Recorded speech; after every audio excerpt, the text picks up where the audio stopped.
नमस्कार, खबरों की खबर में आपका स्वागत है। मैं हूं संकेत उपाध्याय। सीबीएसई 12वीं की परीक्षा को लेकर फैसला हो गया है। प्रधानमंत्री मोदी की जो अहम बैठक थी उसके बाद इसे रद्द करने का फैसला लिया गया है।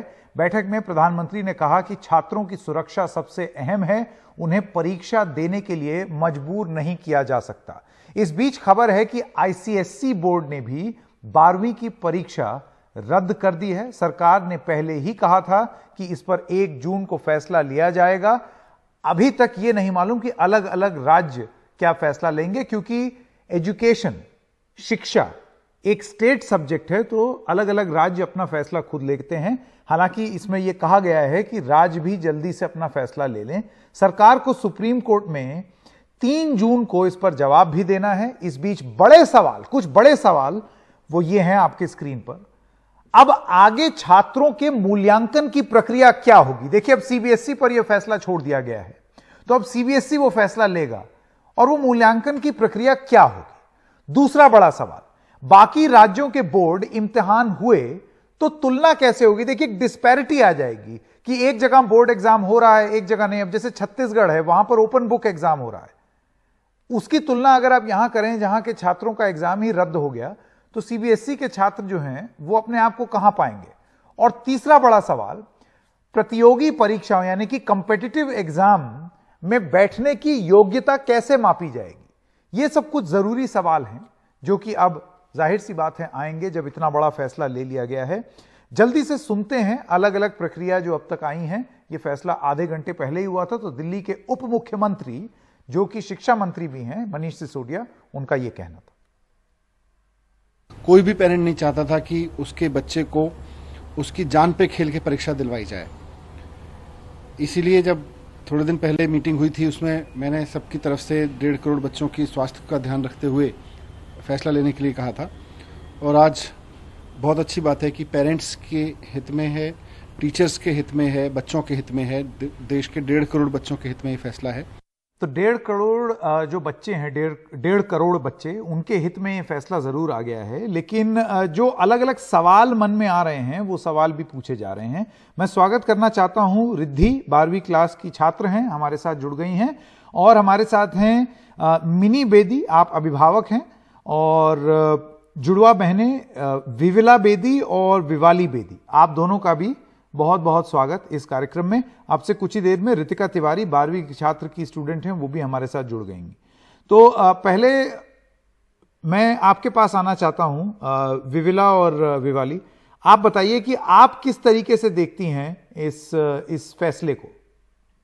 आई थिंक कि जो फैसला लिया है वो बहुत ही सही फैसला लिया है, क्योंकि हम सबकी तो लाइफ खतरे में थी। क्योंकि जैसे केसेस बढ़ रहे हैं, जैसे अभी महाराष्ट्र में 8,000 बच्चों को भी हुआ कोविड, तो हमारी लाइफ में तो बहुत बड़ा रिस्क था। और ये फैसला लेके हम बहुत खुश है कि मोदी जी ने हमारी बात सुनी और उन्होंने एकदम सही फैसला लिया सीबीएसई बोर्ड कैंसिल करने का। क्योंकि अभी हमारी बहुत सारे लोगों की वो मेंटल स्टेट नहीं थी कि वो 1 महीना पढ़े और फिर 1 महीना और जाके एग्जाम्स दे। तो उन्होंने बहुत अच्छा किया कि कैंसिल किया, क्योंकि ऐसी हालत में पढ़ना और फोकस करना बहुत मुश्किल हो जाता। जी मिनी बेदी जी, मैं आपसे जानना चाहता हूं कि आप इसको किस तरीके से देखती हैं, इस फैसले को। प्रधानमंत्री ने अपनी तरफ से कहा कि छात्रों को इस वक्त इम्तिहान में नहीं ढकेला जा सकता, उनकी हमको सुरक्षा की बहुत चिंता करनी होगी। देखिए, ऐसा है, just give me a minute बोलने के लिए। अगर ये फैसला फेब में होता तो मैं शायद खुश नहीं होती, लेकिन आज ये फैसला एकदम सही है, क्योंकि मैंने अपने फैमिली में खुद लास्ट 1.5 मंथ्स में ही देख लिया। विवाली को कोरोना हुआ, मेरे हस्बैंड को हुआ, मुझे हुआ, और वो अभी इस बात को 1 महीना हो चुका है, वो फुली रिकवर भी नहीं हो पाई है, स्टिल इतनी वीकनेस है, तो पढ़ती कैसे। दूसरा, बच्चे मेंटली अब 1.5 साल से वही चीजें पढ़ के देख के तंग आ चुके थे, और अब उनका मन भी नहीं कर रहा वही चीजें पढ़ने का। So at present it was a very good decision which was taken by the government.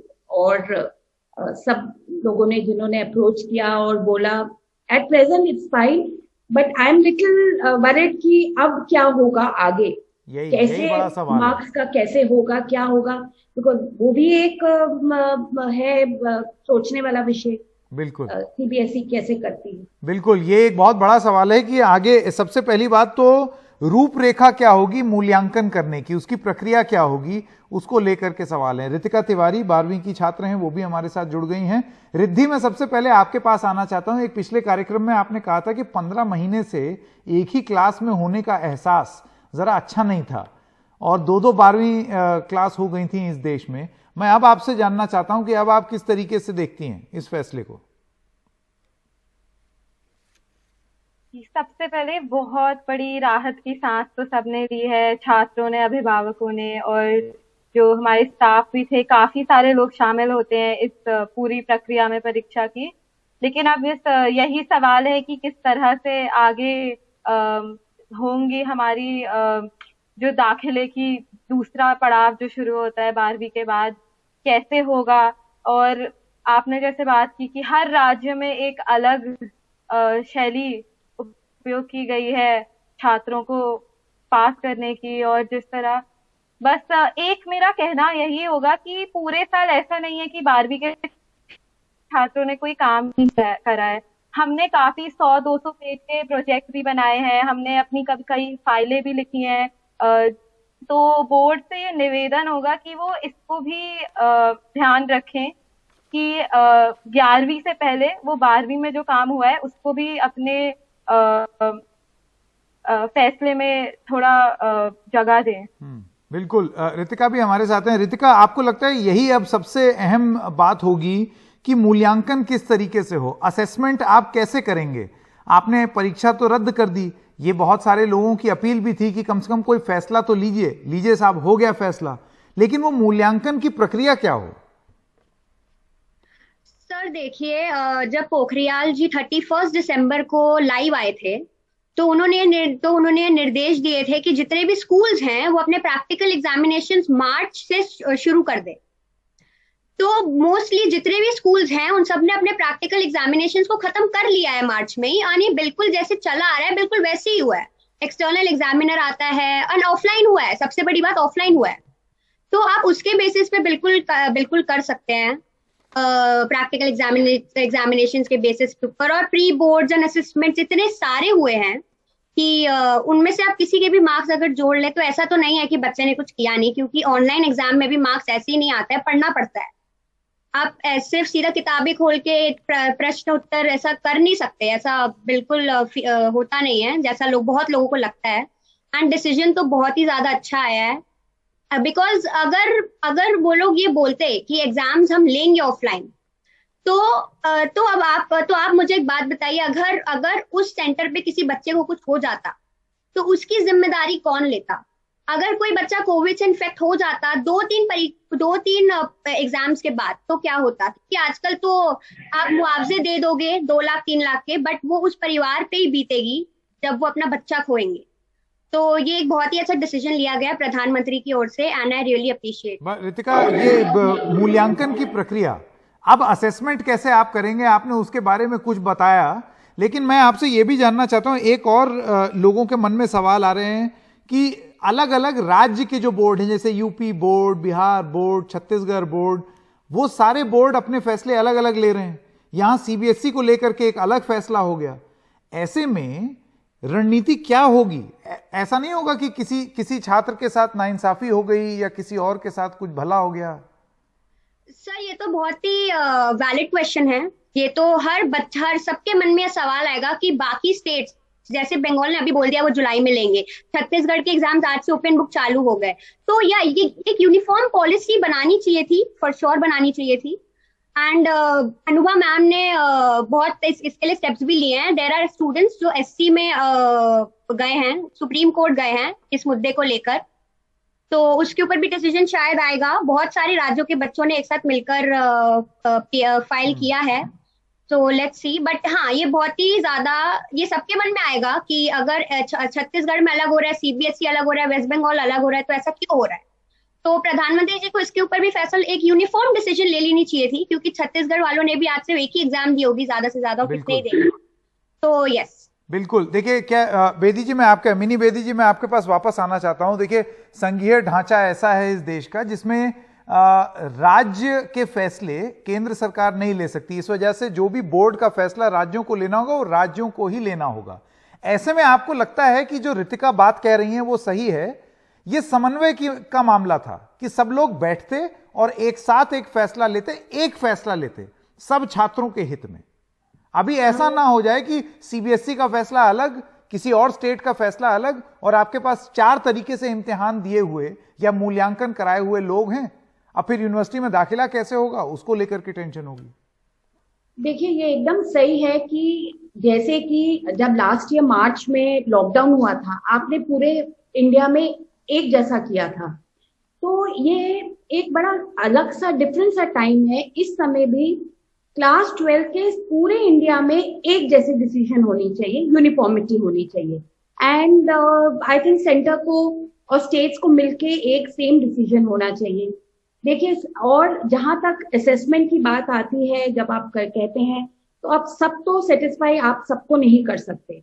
कोई परेशान होंगे कि हमें कम क्यों आए, कोई ज्यादा आएंगे, यू कांट, मतलब सब खुश नहीं होंगे, लेकिन एक मिडिल पार्ट तो लेना ही पड़ेगा। But yes, all over India it should be uniform.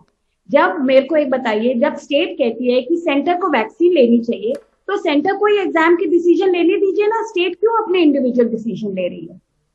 So it has to be uniform, because so that तो होना चाहिए। लेकिन वो क्या है कि जैसे कि मैंने अपने दर्शकों को पहले भी बताया, एक संघीय ढांचा है देश में जिसमें जो एजुकेशन है वो एक स्टेट सब्जेक्ट है, तो उसके फैसले हमारी कॉन्स्टिट्यूशन, हमारे संविधान में ये प्रावधान है कि वो राज्य लें।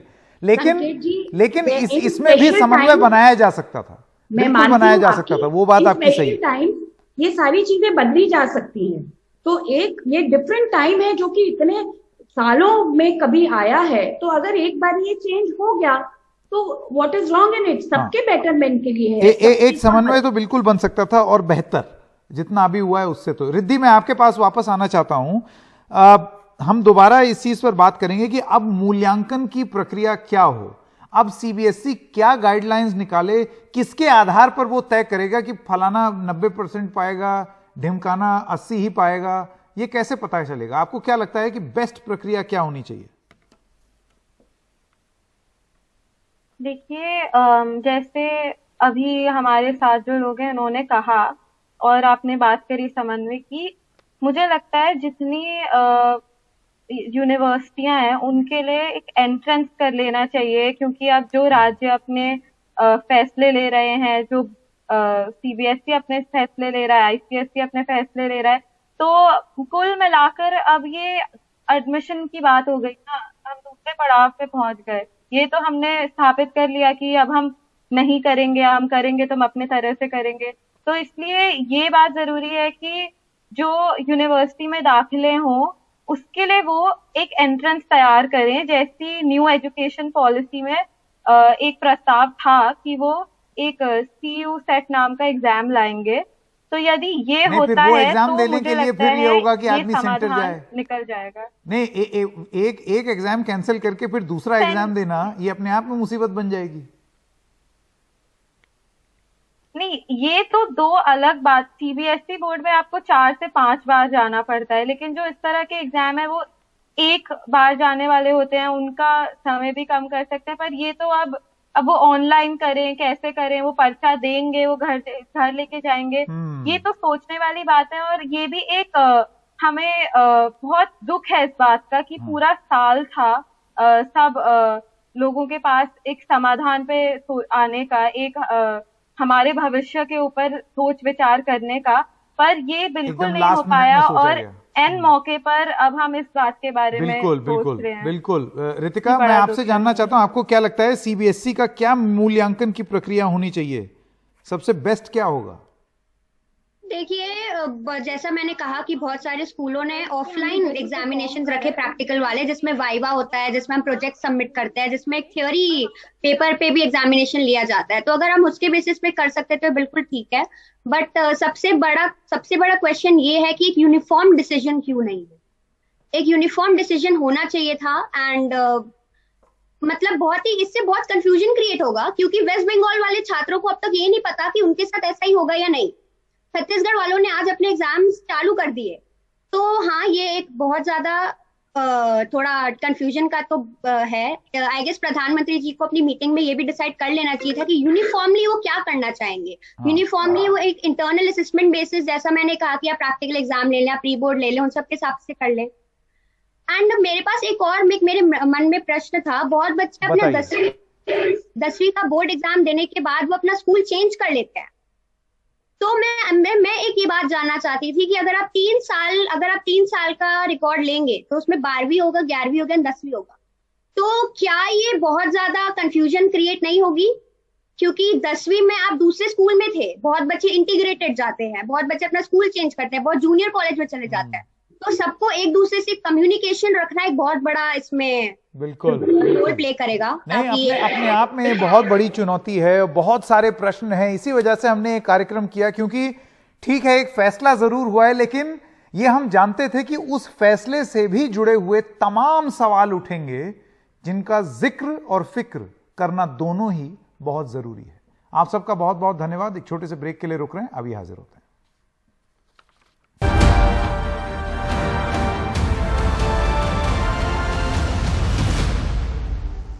तो 12वीं के छात्रों का असमंजस तो आज कुछ दूर हुआ, उन्हें अब परीक्षा नहीं देनी है, लेकिन कई छोटे बच्चे कई घंटों की ऑनलाइन क्लासेस से बहुत परेशान हैं।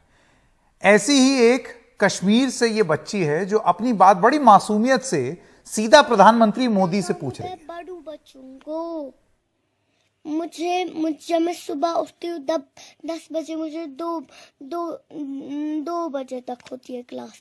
एक होती है इंग्लिश, उसके बाद मैथ, उसके बाद उर्दू, उसके बाद EVS, उसके बाद कंप्यूटर। इतना ज्यादा काम रखते हैं बड़ू बच्चों को, जो थे 7, 6, 10। छोटे बच्चों को इतना काम क्यों रखते हैं मोदी साहब?